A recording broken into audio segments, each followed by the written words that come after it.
Të gjitha strukturat e policisë qendrore dhe vendore prej muajit shkurt ka nisur trajnimin për mbarvajtjen e procesit zgjedhor. Me datën 11 maj shqiptarët do të votojnë për parlamentin e ri në një proces ku janë angazhuar afro 6500 efektiv në kuadër të planit të masave. Kemi filluar me trajnimet me drejtues të strukturave qendrore dhe strukturave vendore, i cili u krye në muajin shkurt.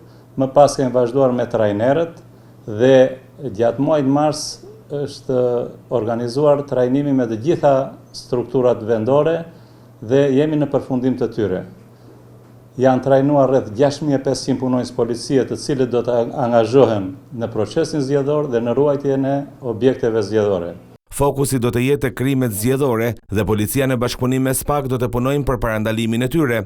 Do t'i kushtohet vëmendje e veçantë edhe goditjes së krimeve zgjedhore.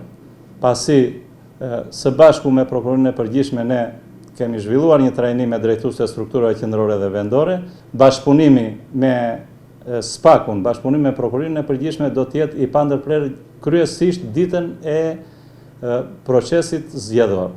Përgatitja e policisë së shtetit për zgjedhjet parlamentare është ndarë në 3 faza. Në datën 10 do filloj faza e fushatës zgjedhore, ku policia e shtetit do të marrë të gjitha detyrimet, do të kryejë shërbimet në të gjitha aktivitetet që do të zhvillojnë subjektet politike dhe i garantojmë për paanshmëri. Në këto shërbime do të ketë paanshmëri për të gjitha subjektet zgjedhore.